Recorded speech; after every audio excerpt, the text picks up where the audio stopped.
ఏమైంది ధరణి? ఏంటివి? దీనికి అంత గట్టిగా వచ్చావు? సిగరెట్ ప్యాకెటేగా. అది తెలుసు, నాకు తాగనని మాట ఇచ్చావు కదా, మరి ఇదేంటి? హే, నేను తాగలేదే. తాగకుండానే జోలోకి వచ్చిందా?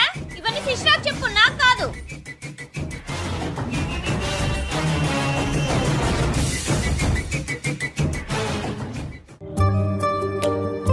ధరణి, ధరణి,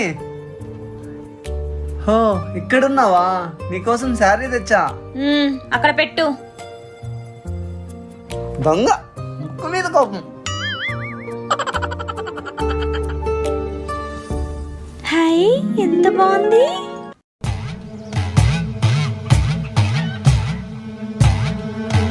ఏంటక్క, కొత్త శారీయా?